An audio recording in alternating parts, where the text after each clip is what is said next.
or welcome back to Unpopular People. We believe that listening and learning from each other is key for personal development and success.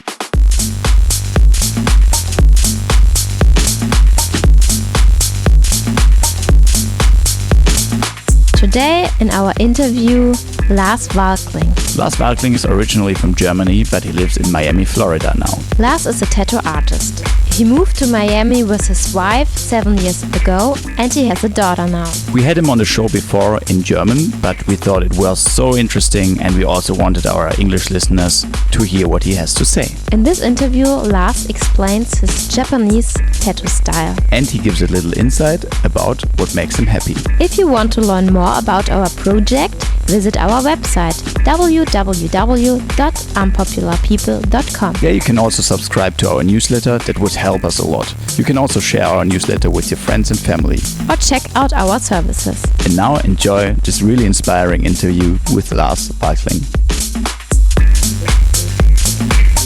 All right, thank you very much, Lars, for taking this time again.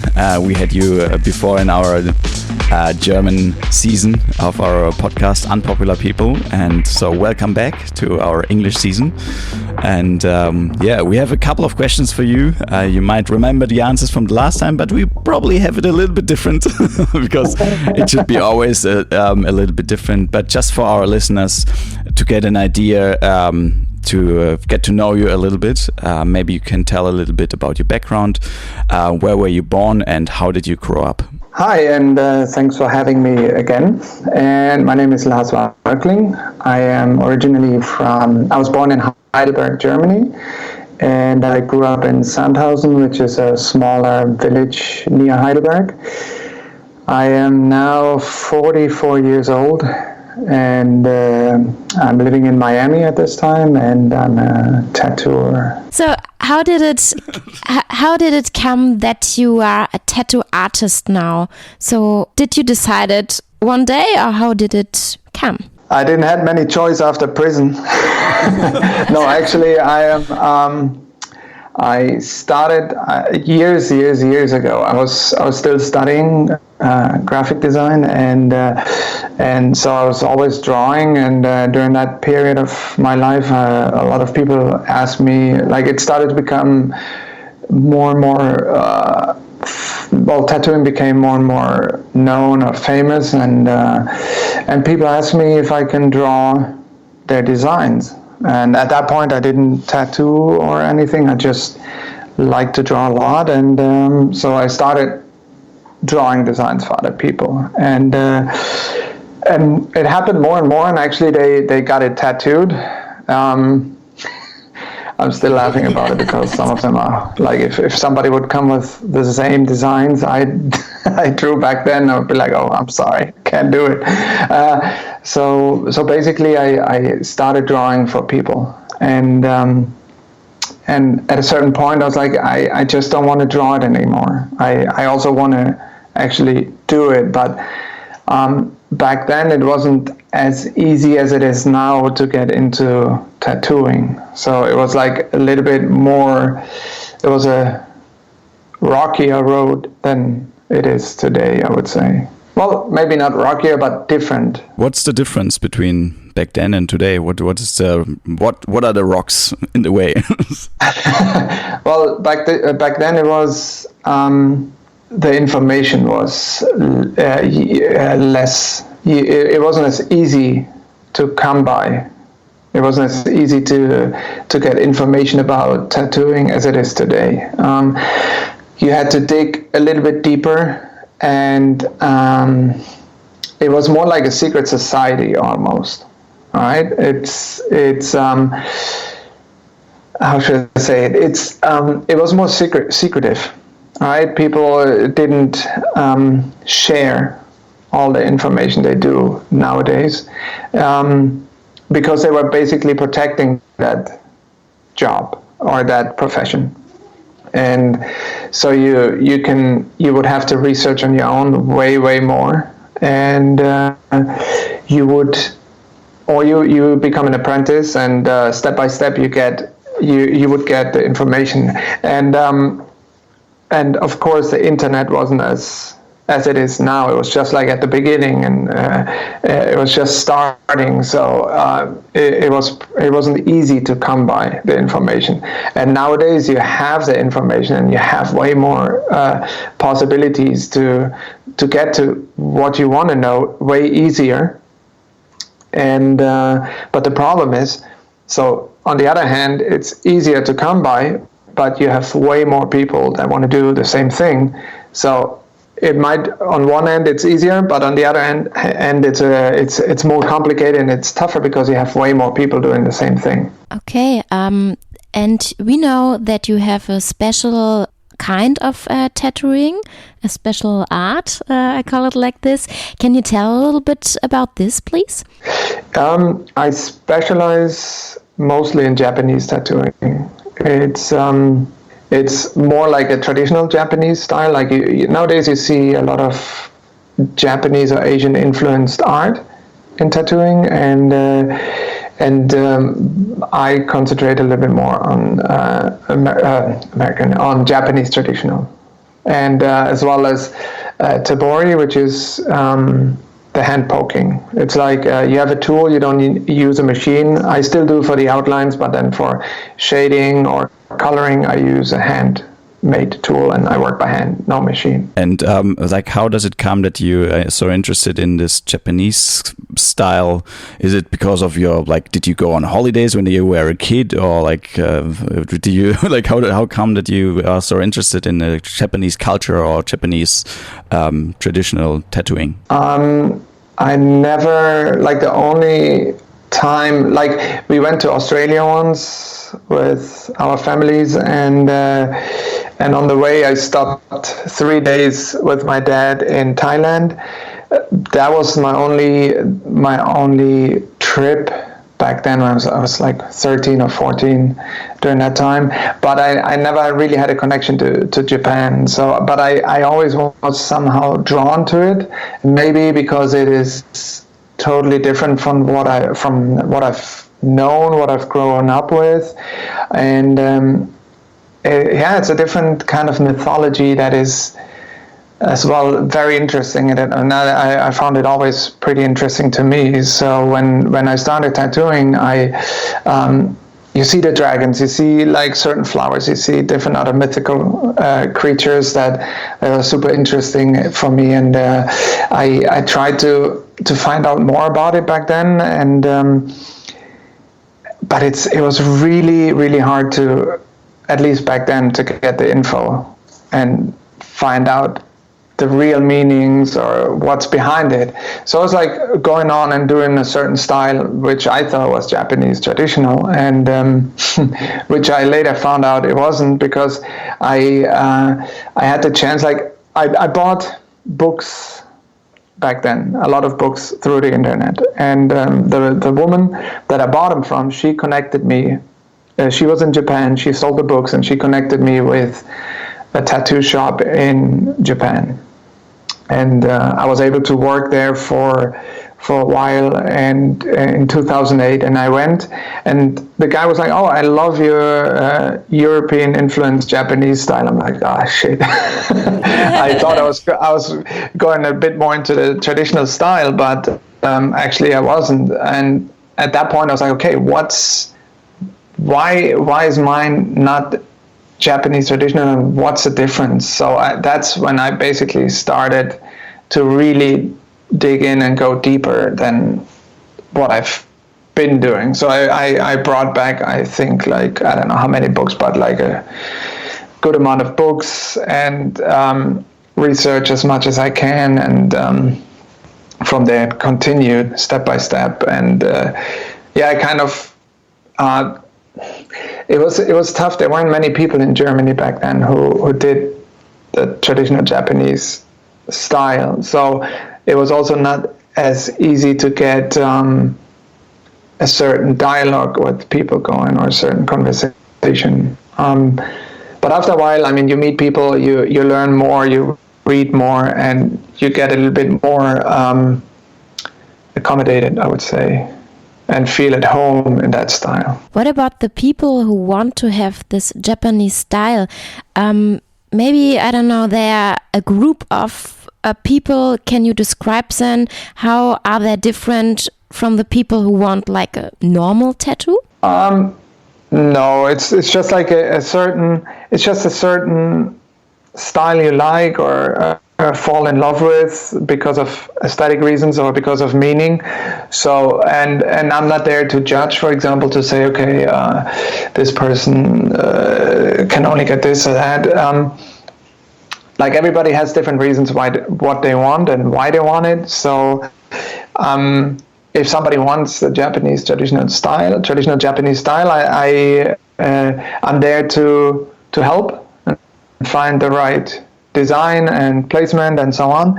But I wouldn't say it's a certain kind of person or certain people that only want this or that style. So I find it very, very difficult to select a designer for me because I don't have a tattoo. And if I would decide, I don't know how to decide which one I want to have. So how is it? Because you know the customers, you have tattoos on your own, and how do you decide for one design? I usually talk to the people. You talk to them, you find out like what they want, and then sometimes while you have a conversation with them, you're able to dig deeper. You have to kind of understand what's in their head to get that out, or what their idea is, and to understand what it is, and then try to find the right design for it. All right. So let's say somebody comes and has no idea at all, then I mean it would take quite a long time to show them everything from A to Z.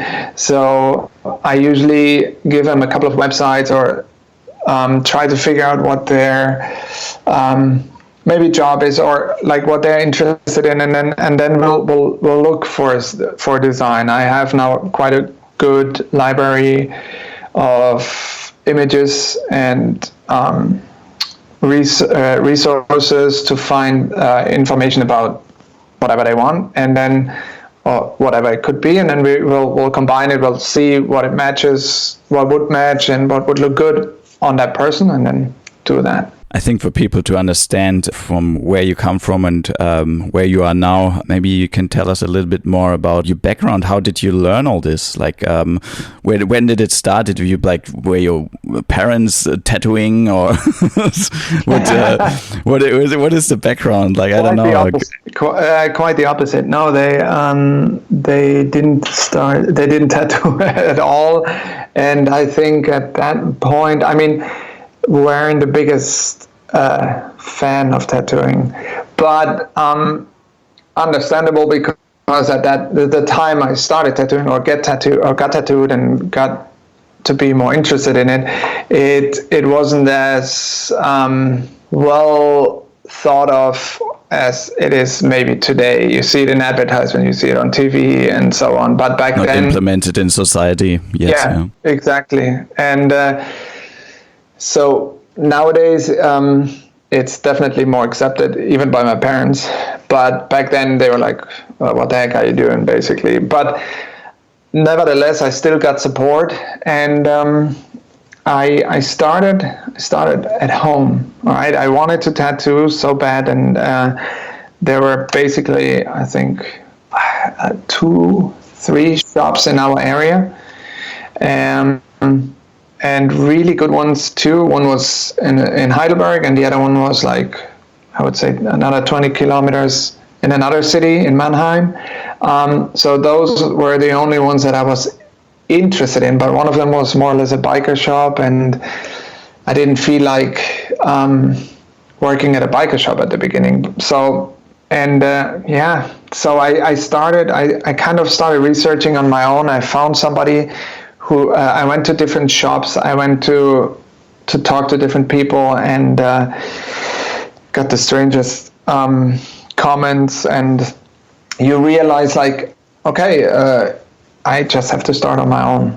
So back then, I went to I called. There was a supplier in the States, in America, that I called and ordered a catalog, so I can see what I need eventually. But then you get the catalog, you have 1,000 of things, you have machines, you have I didn't know what the heck I needed because I didn't know what I was going to do. Yeah, are we talking? I think, let me think,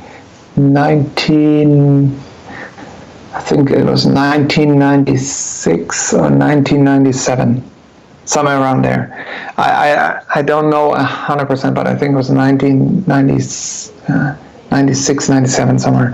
And so after getting the catalog, after looking at it and don't know what the heck I'm going to get or should order anyways, I actually found a tattooer that who told me he's going to teach me, not like as an apprentice, but he's going to let me know what I need, show me the basics, and then basically I'm on my own. And I was very thankful for that because he really did, and he worked at a shop. If they would have found out, he could have gotten in trouble back then, and so on. So he showed me how to make needles. Back then you still had to make your own needles, solder them, and put everything together. And he showed me how to sterilize. I was able to do a hygiene seminar, which was basically like a weekend course that you take you learn about sterilizing your equipment, cross-contamination, and so on. And so that's basically like the first steps, right? And then I started tattooing out of my house. And but it's not enough. Even though I was able to be like as good as clean as possible for this situation, but like it wasn't like an everyday business. It was like maybe once or twice a month, and it got a little bit more, but it's not enough. It's like there's too much time in between, and you forget, or you just don't get the feeling. You don't get that muscle memory that you need. And basically then during the mentioned hygiene seminar, I met some people from another shop, and they were like, hey, they saw my work and asked if I wanted to start at their shop, which was in Heidelberg. So I was like, sure, okay, no problem. And it was basically known only for piercings, but I kind of wanted to change that a little bit after a while and be like, okay, my goal is to make it known for tattooing as well. And I started 1 day a week, and it extended, and I would say maybe half a year later I was there 6 days a week. Cool. For 4 or 5 years. And on the 7th day, I basically prepared for the next week. And then so step by step, I started to get that shop known for tattooing as well. So it wasn't only, it's only good for piercing. People came for tattooing as well. Yeah. And then I had the chance, like while I was still there, I planned a trip to Japan, and shortly before, Alex, who owns a shop in Heidelberg as well, he came and asked if I wanted to work with him, and I didn't have to think twice. I said, yeah, sure. So I went to Japan, and when I came back, shortly after I started at his shop, because the shop I was in was kind of, I was at the end of there was nothing more to learn for me there. You know what I mean? I kind of had to step up to the next level to you were on a plateau. You you got to like one plateau and like felt like you didn't get like from one level to the next one, and then I was like, okay, I just wanted to you learn different things. Alex has been tattooing for so long, and it was like watching him. I learned so much more, and it was a real tattoo shop compared to the other one. You know what I mean? So it's like it opened up a couple more doors, and so it continued. And then the same thing with Japan when I went to Japan, and it kind of opened the doors to where I am now. Wow, it's a very tough story. What would you recommend to people who want to start with tattooing nowadays? So I think there is a difference when like you told us. What would you recommend? It's tough. It's tough because nowadays everything is handed to you. Okay, so it's easy because you have easy in a way because you don't have to really understand the material. You think, because you can produce, compared to back then, I would say you can produce good work much faster because of the material, because of the stuff you have, the needles, the inks, everything. Okay, plus the information you get on the internet. So what would I recommend? First of all, draw no matter what. I think it's to have a good base. Don't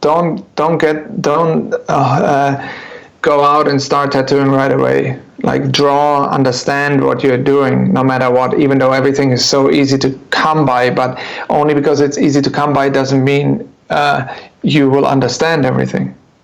It's just like hand it to you, okay, and then go. But I think it's important to know at least a little bit of the history, a little bit of what other people did so far. I mean, I'm not saying you have to kiss ass or something like this, but to understand and respect, to draw, to not dive in and think, okay, after 1 year I'm the shit and I can open a shop, and all you do is at the end you produce more people with bad tattoos that you could have done better. But it's hard to say because I'm not in that situation right now. I don't have to learn, so I haven't really gotten to that point to really see, okay, what are the challenges if you start now. And did you have a mentor in your life while you were learning the tattoo art besides Alex? And where did you get your inspiration from? It was not only one person, I would say, as a mentor, and like people who tattooed me were in a way mentors. People I did guest spots with were mentors.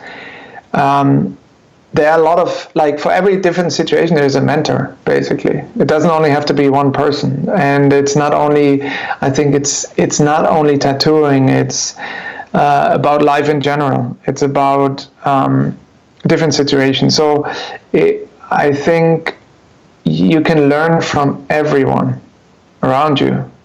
Even now in the shop I'm working in, we have an apprentice there. Even from him I learn, because he maybe approaches things different than I did or I do, and so I can learn from him. You can learn from a child, you can learn from an older person. It doesn't matter. Every situation that you get to, I would say, you can find your own mentor. So I really didn't have or had one person.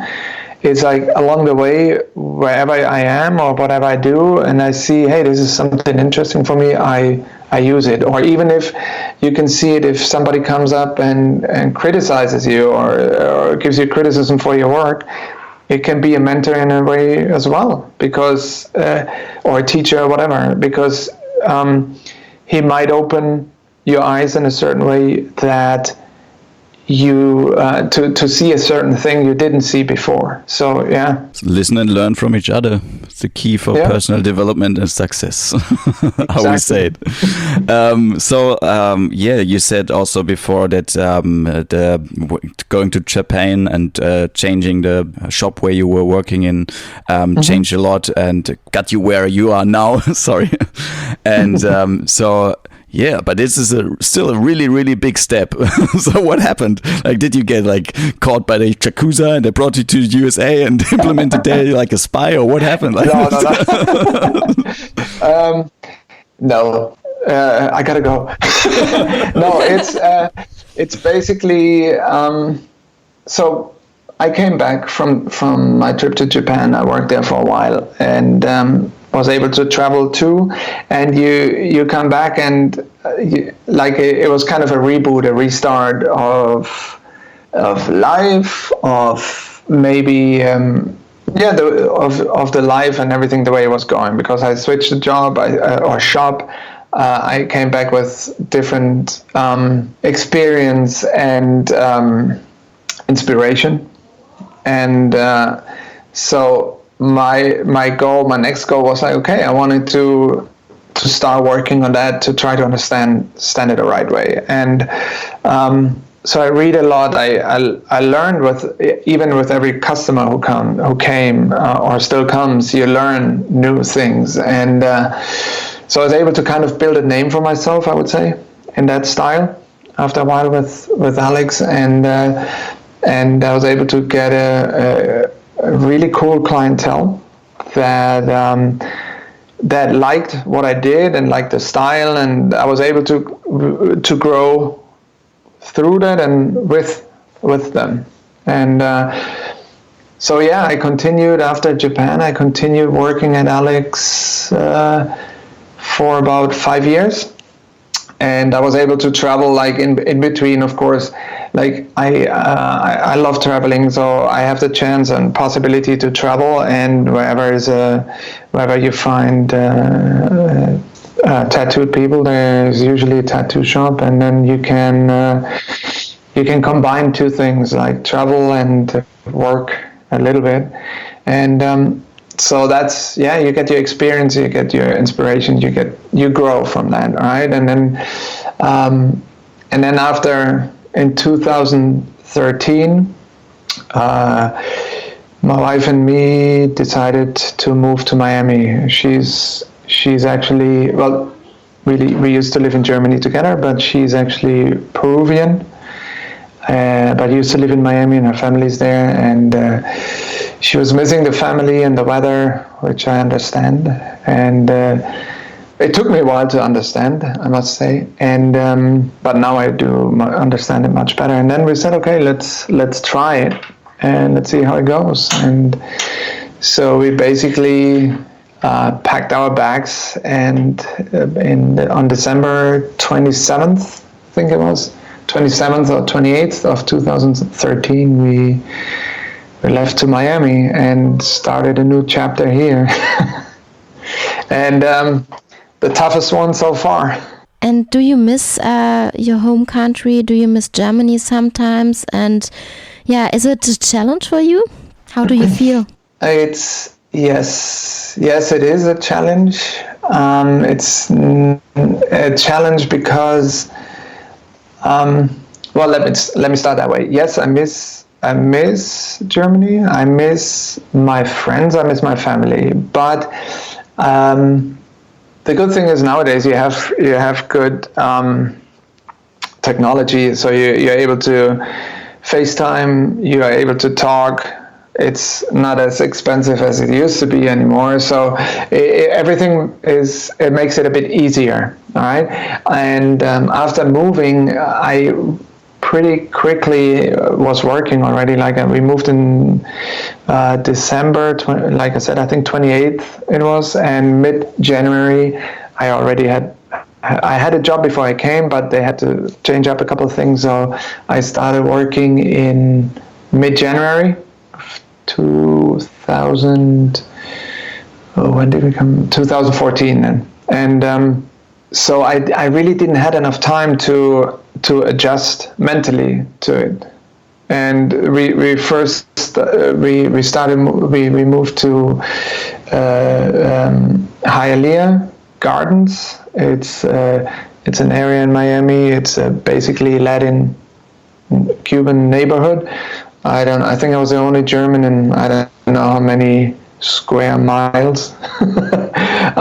But it was cool. I like it. I love. Probably only a blonde person too. Real blonde. No, and it was interesting, and I must say I love it because it's such a multicultural community. You know, so many people from different countries in South America, Central America, Caribbeans. I really enjoyed it, but after a while it was a lot. So I worked like almost 1 hour driving distance from where we were living, and the shop, I must say, wasn't the greatest either. So it was like from working in Heidelberg, where it was like pretty much based on trust and like working with friends, to more like corporate driven or corporate corporate-driven business, even though it was a tattoo shop, you know what I mean? And I think especially in our range or in our way of work, it should be run a little bit different.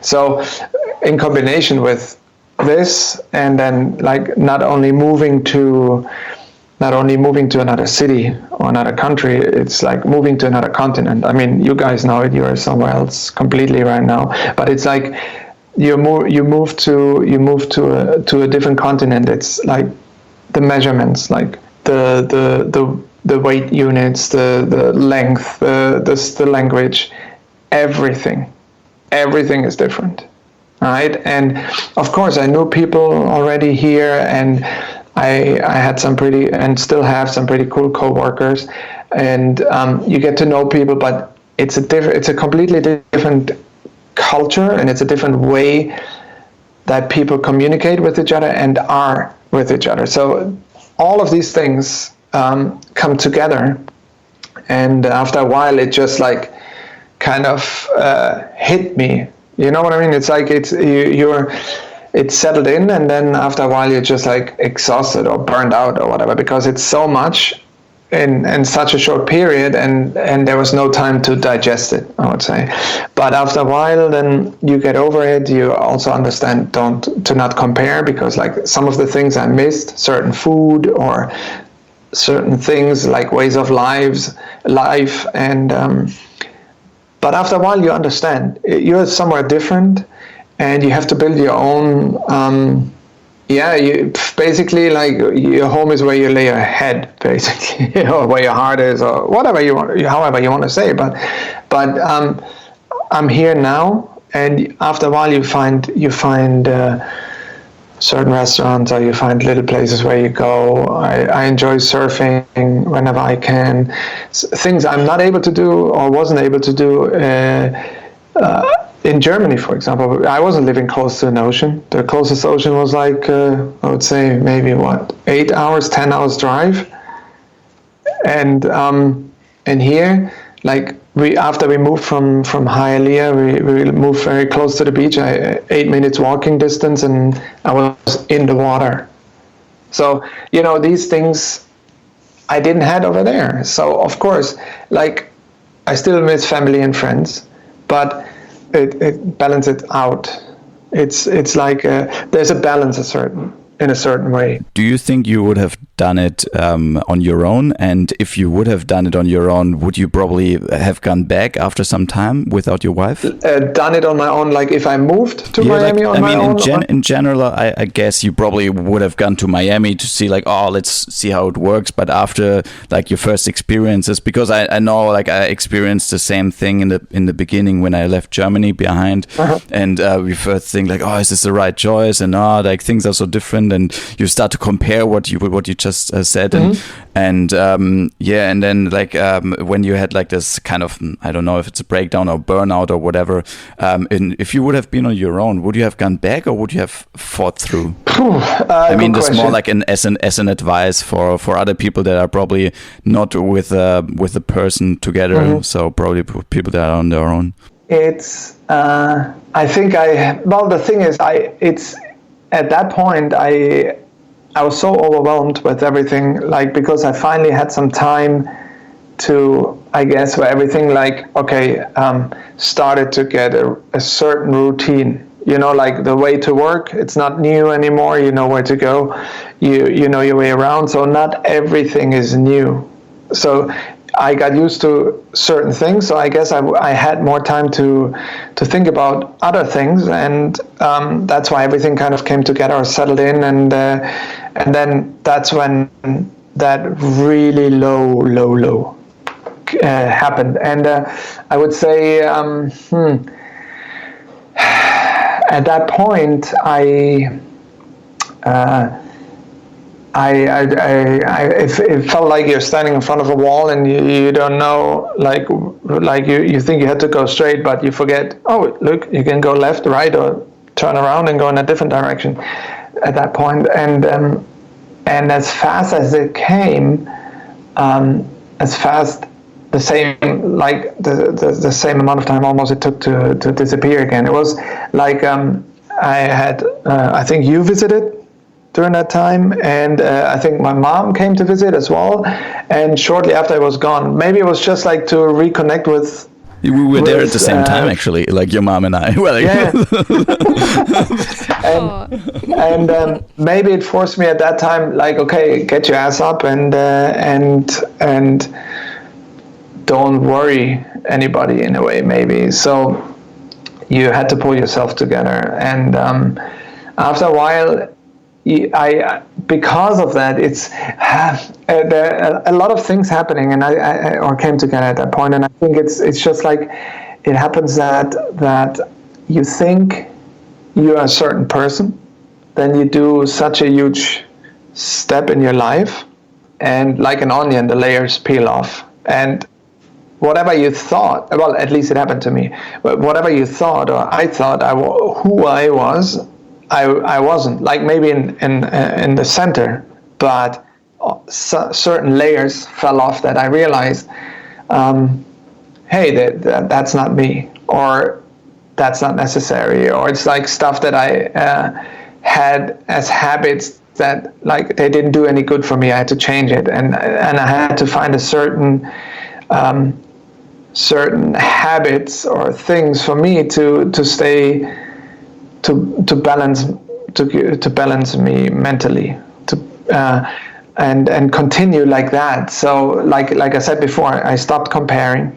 I just embraced and enjoyed what I had. Also the job, because thing is, you come, or in my case, I when I left Heidelberg, I had I would say with my reputation there and my work, I was able to be almost booked a year in advance. Yeah, so it gives you a peace of mind. And I moved here, and it's not like everybody was finally waiting for me to come over. It's just like here's so many, like even in the area we are in, there's so many tattoo shops. It's crazy.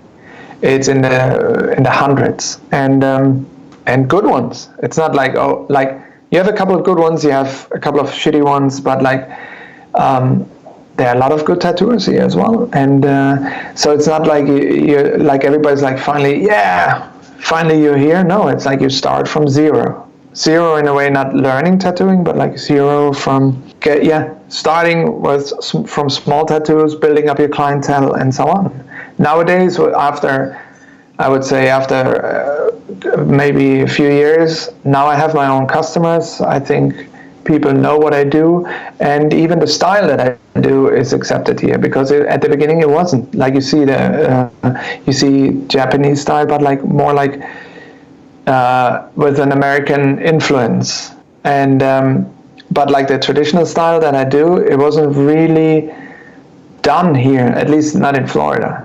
And so other tattooers even told me down the road, or told me like, hey, they never thought I would do any tattoo down here with that style, and now I do actually pretty good with it, and I'm having fun. But it's just like getting rid of what you have, unnecessary weight that you carry around, that I was able to realize after moving here, and then kind of like building yourself up again with trying to stay with the positive energy. I must say it's not always happening. It's not always working out the best way. I still fall back maybe sometimes in old habits, and then I have to check myself and when I realize it, and then go back and okay, this is happening, I have to do this and this. But sometimes there's so much information happening that you don't realize it until down the road, and then you have to change it. And it's a constant working on yourself, a constant struggle, but in a good way. And I must say, I don't regret it. I really, if I think about it now, I should have done it earlier. Okay, cool. So, and where did you take your motivation from? So if there is a point where you're really struggling, do you have a special tool? I don't know, maybe you write it down or something like this, what you find out for yourself that helps you in continuing? As motivation, or in general, life in general? Yeah, in motivation. I'm just like, Wait, like with life or like tattooing? With life, I mean, when you told us that you struggle with that it's the right decision or not. Maybe I used the wrong word, but like struggle, I mean like, for example, like finding the right direction for myself, or knowing what is good for me, or what I need to do, stay positive, because I can't. And I don't want to. And like I said, sometimes it's not easy because there's so much happening that I kind of get off the path, and then I have to go back on it again to check myself. And sometimes my wife has to check myself again.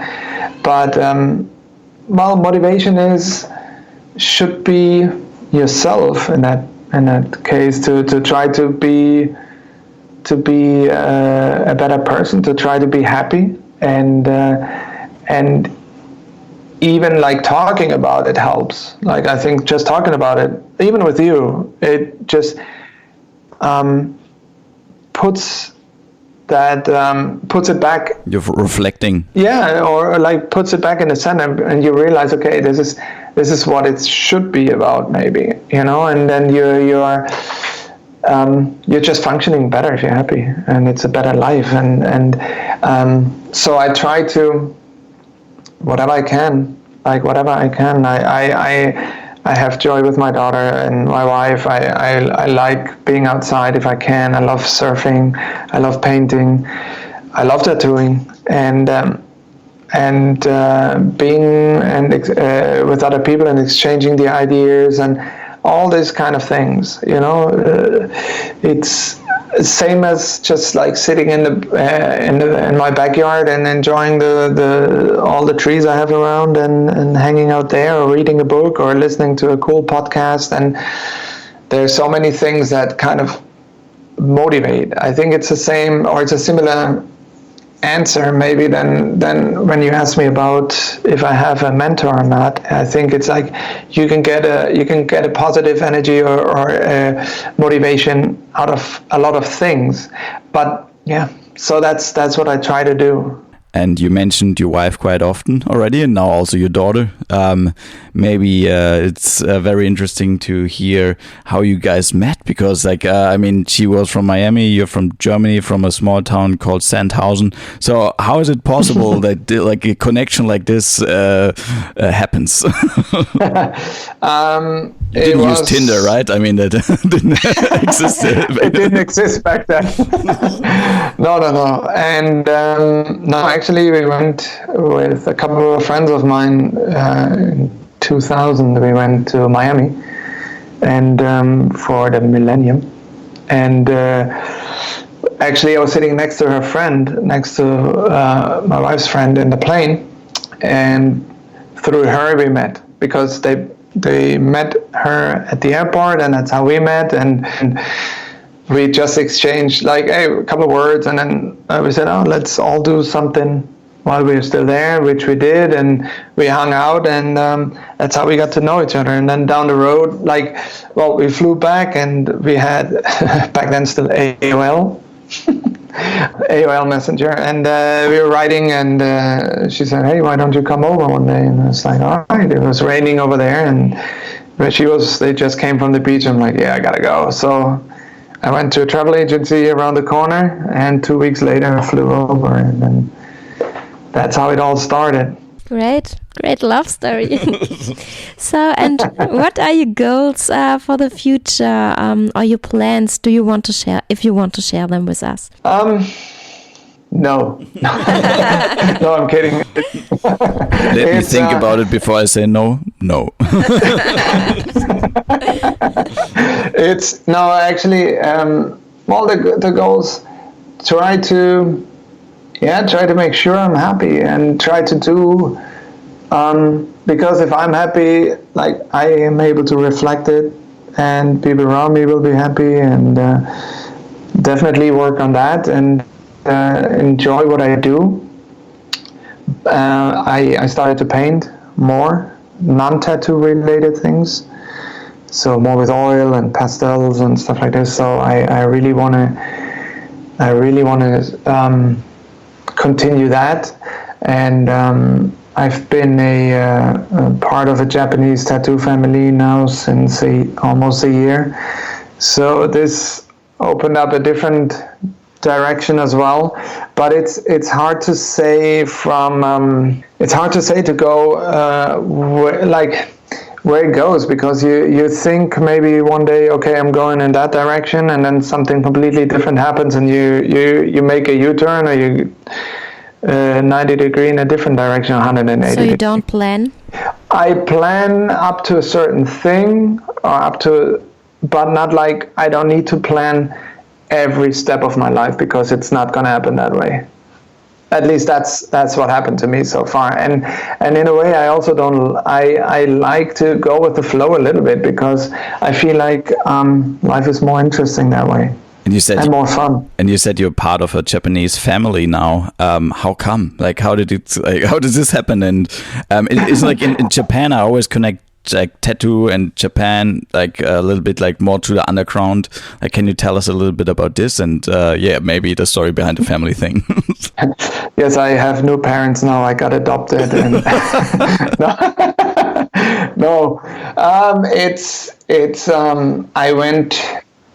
I've been like, I think we jumped quite a bit forward ahead, but like to come back a little bit to tattooing, since I started here and built up a name for myself as well, or starting with it, more and more people are getting Japanese tattoos here, and I'm able to do it, and so I wanted to go back and introduce tabori, the hand poking, Japanese hand poking. It's done, and wanted to introduce this and learn this again more or intensely compared to before. And so I was researching. I went online again and researched for which needles, which ink, and materials, and so on, because I feel like when it comes to that, it's still a little bit more secretive than other kind of tattooing. You still find people that share everything, but I feel like it still has that secret society or secretive thing than tattooing used to have. So it wasn't as easy to come by. So I was researching, and during my research, I was talking to tattoo master named Horikoi, and he's from Toyohashi in Japan, and we had a conversation, and a few days later, one of his, or the first of his students, or contacted me. He's actually in Germany, and we had a conversation. He wanted to know what my intentions were. I was like, actually, I was just like having a conversation and trying to find out a couple of things, and we got to talk, and after a while I was invited to join kind of a school group where you just like, you get a little bit deeper knowledge, or different kind of knowledge that you don't get just from websites or books. You get a little bit more insight, and it's a couple of different people. It's not like family member yet, but it's just like a group, and then you talk about it, you get more info, and then after a while, I think they saw I was pretty involved in it, and I was invited to the family, which means like more like an inner circle. You get even deeper knowledge. You get certain things passed on to you that wouldn't have been passed on to you if you are not in the family. And like material or knowledge about designs, and so on and so on. And I also got a Japanese tattooer name, which is common in these in Japan. And so and since then, what's the name? Horyu. It's you can see it on my Instagram. It's written there, and it also has the kanjis there. And you get that, and now I'm even more. I had a trip to the master I went to see him in October. We met, and I was staying with him and working with him and learning a lot, and it was amazing. It's like up to that point, before I entered that family, I was like, you kind of think, okay, I'm not bad. I know quite a bit about Japanese tattooing, and I feel now I didn't know. It's like you're just scratching on the surface, and now a door opened up where it's like, what the heck?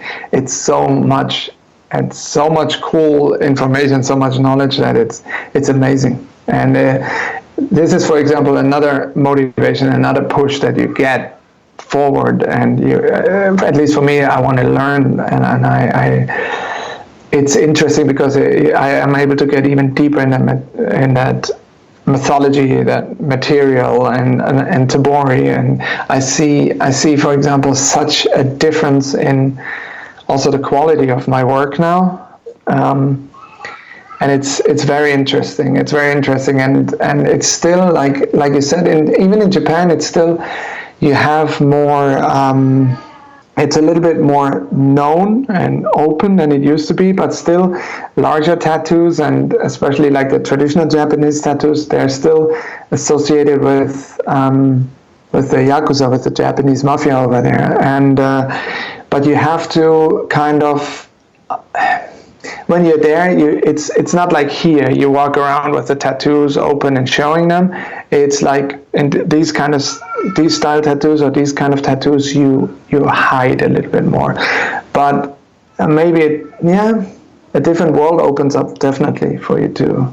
But as a tattooer, one way or the other, it's like you're kind of in the middle of, you're Switzerland. You definitely tattoo people from both sides of the law, I would say. But that's not my business. It's like, I'm the tattooer, and whatever you do, I'm not going to judge you for that. Well, depends on what you do. Okay, you have learned so many things in your life already. When you look back and you have a child, and you want to teach her something, what you learned from your own life, what is the most important thing you want to teach her?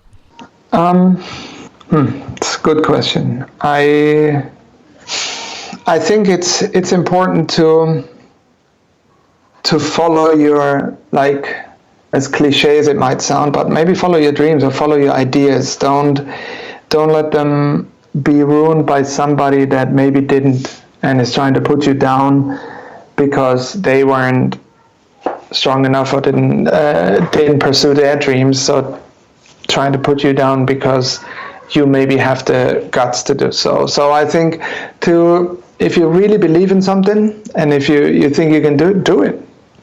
It's like, go for it, no matter what it is. And I think it's not only for a child, it's even for any age group. Go for it. Life is short. Like, you only have from time when you're born until you die, however long or short that might be. So use it, have fun, enjoy it, and go for things you really want to do. Don't let anybody else hold you back, because the only person you basically have to explain your life to is yourself. And I think there's nothing worse than looking into the mirror when you're old and being like, I should have done this, I should have done that, or look back in regrets. And if you do it, give you 100%. And if it doesn't work out, then maybe it wasn't for you, or maybe you didn't give 100%. And then there's something else, or like I said before, maybe you think you should open an ice cream parlor, whatever, and then you go in that direction, but you realize, something else. Ooh, maybe I'll be right back. No, but maybe something else comes in between, and then you'll be like, okay, I open a pizza place or whatever. You know what I mean? Like, no matter what. Pizza. Like, sorry.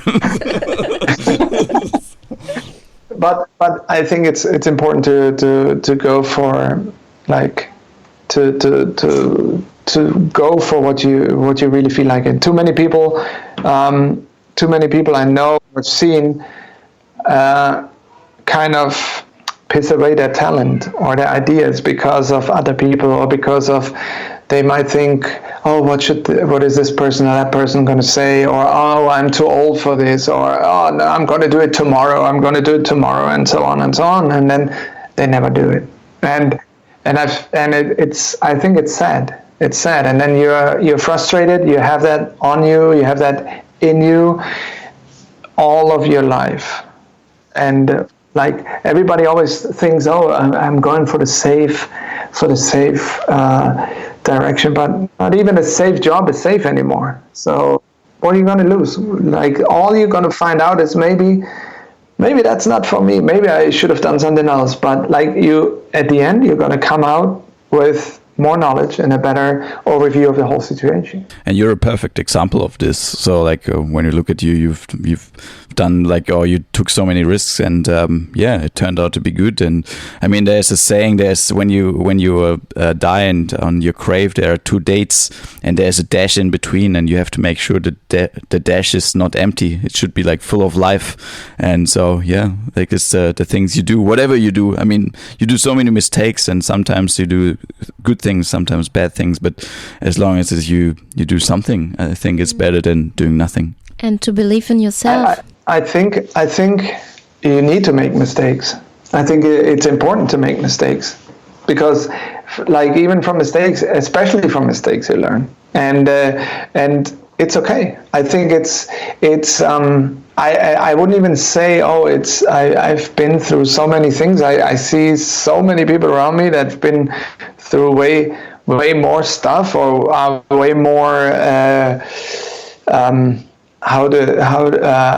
but you can't compare. You can't compare it, right? I mean, this is like what you. Yeah, everybody goes their own way. And I mean, like what you've been through, not necessarily in bad things. I mean, also just like the decision to go from Germany to Miami and start something new, and go through different periods and those kind of things. It's this is what I meant with like going through. And everyone else has their own story to tell. Like everyone else is so different and so unique. Exactly, and I think it's when it comes to the point of like making that decision. Like at the time when it first came up, hey, let's move to Miami. I had so much bullshit and seriously in my head, like, oh, it's going to be like this or like that, and basically almost none of it came true.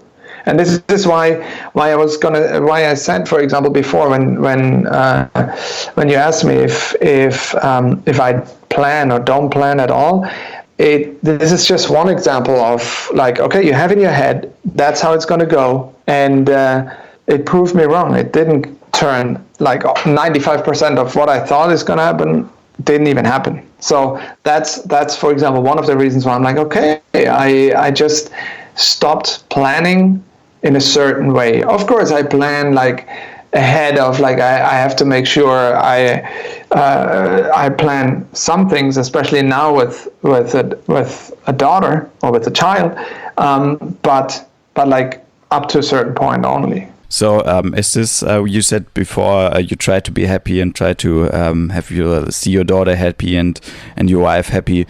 And now you're saying like you changed those expectations you had back then about like things that happens in the future. You change it into gratitude. Is this the way you would define happiness for you?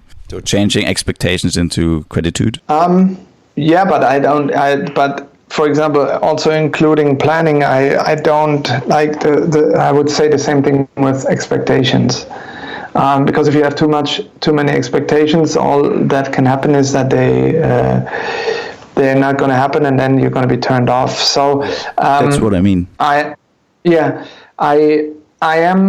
I'm too busy lately with my daughter to to have any of these. It's just like I'm enjoying the days with her, even though it's not easy, but that's not her fault. That's my problem, because sometimes I get overwhelmed, and then I have to, again, like check myself, be like, okay, enjoy the moment, enjoy the time, enjoy her And so yeah, things shift, but they also will, like, I'm pretty sure, or I'm guessing, that once she gets older or she progresses, things will shift again in my life as well, because like she won't need as much attention as she does right now, then, or in a different way she might need attention, or yeah. So things are constantly shifting, and so things are also constantly changing in every direction. And as well, as you can see in the situation we're in right now. A few months ago, nobody would have thought, and now everybody's kind of working from home. Everybody is making it work somehow, as good as possible. And you're talking about the quarantine of COVID-19, of the COVID-19 crisis, yeah. Yes, correct. And this is also something I guess nobody planned, but yet it happened. And now, as far as I can see, of course, I'm not saying, I'm not trying to downplay it, but as you see, like a lot of people are making it happen and trying to make the best out of it. Of course, a lot of people lost their jobs, but we are, as a human race, you're constantly evolving, you're constantly, like creature of habit, you're changing, and so we change with different situations and different circumstances in life. And it's the same thing that everybody probably has in their own lives, with or without this virus, and before and after. So same with my daughter, or with my life, or let's see where it goes from here. Let's see, because we don't know. All I can plan is to once we're able to go back and try to have fun and try to be positive about it, and see where it goes from there. But at this point, I don't know. I can only wait. We can make a third podcast, and I'll tell you in a year. Yeah, it would be interesting to have a conversation, an interview with you in a couple of years. So when we now I should have planned. when you now think of a day before the quarantine of the COVID-19, how does a day look like? So when we will compare it maybe in a couple of years, this would be interesting. So how does a day look like in your life?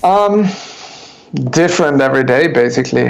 It's not like every day is the same, because there are too many different things in life that change it up. Besides, like but like I have 2 days a week. Yeah, do you have a routine? No, not really, because, well, I mean, routine in a way, because I know, okay, I work at this day and that time, from this to that time, and I have 2 days off, which I spend with my daughter during the week. So that's a bigger routine. It's like, okay, I know what days I work and what days I'm off. So depending on the days, they change. Sometimes, hey, it rains, so we're doing something completely different when I'm off. Maybe it's good weather, we go to the beach. Maybe there's a possibility to surf, or I feel like painting. So it all depends. It all depends. It's not like a set routine, like, oh, I get up basically when she wakes up, and sometimes earlier, sometimes later. And the only routine I have is an espresso in the morning that I love when I get up. But the rest kind of falls in place. I mean, my daughter has a routine. Certain times she has to eat, or she's going to sleep, but which became my routine then, if you want to say it like that. But like really every day isn't the same. So go with the flow. All right, cool. Thank you very much so far for your time. I think there's a couple of more questions, but we probably wrap this up for now. And thank you so much for your time. It was really nice to do this again. It was a bit different because we usually don't do interviews twice, but this is different because we do it in different languages. So thank you very much for spending the time again with us. Just a couple of our last questions that we usually ask our interview guests. And also you were saying some things about this already before when you said, there are some people that how they handle the situation and they can handle it a bit differently. So what would you recommend others if you were instead of unpopular, because we are unpopular people here, what would you do if you were popular instead? Would you do anything different than now? Hard to say because I'm not popular really. So I think you have to imagine. Yeah. Excellent. No, I think the thing there is it's the same, because you think you would be a certain way, or you'd be like, oh no, if I'm popular, I don't want to be popular or whatever. But if you're popular, maybe to make it a bit easier, maybe imagine this tattoo. I've never watched it, but there's this show called Tattoo Inc. or something where they have this very popular tattoo shop, and they film it and they show the people in there or something. Miami. Miami Inc. Yeah, Miami Inc. Yeah. And this is like really popular because this gone like viral and everyone saw it in the whole world. Imagine something like this happens to you. Like what would you tell people? I can tell you before also the with being popular. I think it would be important to maybe, well, if people decide to listen to me or to think they value my opinion, I would try to maybe make sure like more people find out about, like, to go for what they believe in, to instead of like having only the possibility to I have to listen to this or that person, go a little bit on their, like, follow their own ideas, follow their own dreams in a way, and maybe have a possibility to teach that in a way, or like start maybe a different school system, or maybe a different way people learn, and a little bit more of a together, instead of like drilled only in a direction of having to compete and kind of elbow in the face to the person next to you. But like I think of course it's a fantasy here, but it's like I think if more countries or more people would work together, you would get to a certain result much faster, instead of like only one person or one group thinking about one thing. No, like kind of combine these things. So maybe try to advertise something like that a little bit more, which would be utopia, I think. But okay. Thank you. If the people want to find out more about you, where and how can they do this? They can find out about me on my website, shinu.com, or on my Instagram, shinu_tattoo. And the website also has links to my Instagram and basically my feed. So I kind of link them together, but that's how they can contact me, and my email and all the info is there. That's the easiest way to get a hold of me, I would say. Okay, perfect. And see my work. Yeah, we will add this to the show notes afterwards, so people that didn't have a pen or don't know how to write this, they can have the chance to find it out there. Yeah, cool. And do you want to also let the listeners know, because we're doing this in English and this will be published in the US as well, so people understand, do you want to tell the name of your tattoo shop when it opens again? Yeah, well, I don't know exactly the time when we're open, but I'm pretty sure we'll be back open again. It's called Electric Flamingo Tattoo. It's in Cooper City, which is it's in Broward County. It's, I would say, between Miami and Fort Lauderdale. It's a bit closer to Fort Lauderdale, but in that area. So it's easy to find. It's an easy name. If you Google Electric Flamingo Tattoo, Florida or Cooper City, you'll definitely find us. Instagram website is it's in the making, or under construction, but definitely Instagram, it's our most updated. Can you just out of interest, because the name Electric Flamingo, why? Yeah, why? It's going to be a little bit longer, but I'll try to hurry up. We are the only shop, the only tattoo shop in Cooper City, and there are no other shops allowed around us. So we're the first one there. It took us over a year to get all the permits and everything, and we thought we would be placed on located on a road that's called Flamingo Road. So electric from electric tattooing, and then flamingo, electric flamingo tattoo. We thought, okay, that sounds Florida and funny, and it's something you can remember, I think, pretty easy, even though it's a longer name. And at the end, we weren't able to be located on Flamingo Road, so we were completely at the opposite corner, basically. And but we kept the name because we liked it so much. Cool. Yeah, great. Yeah, thank you very much for your time and that you shared all your insights and with us today and gave so many recommendations. Yeah, we wish you all the best for the future, and we will wrap it up now. And if you have final words, now this is the time. No problem. Thank you again. It was super fun, and it's interesting to do it in English. My first interview in English. I don't even know how I did it, but I think I said what I wanted to say. And if people have questions, feel free to contact me. Other than that, I love that you guys are doing this podcast. I think it's cool. It's really great for you to pick people that aren't actually popular or famous and hear their stories. So I really, my last words probably go towards you as a thank you, and I think it's a cool thing, and I hope you continue, and I hope you will have a lot of listeners that subscribe and like your podcast, and go for it.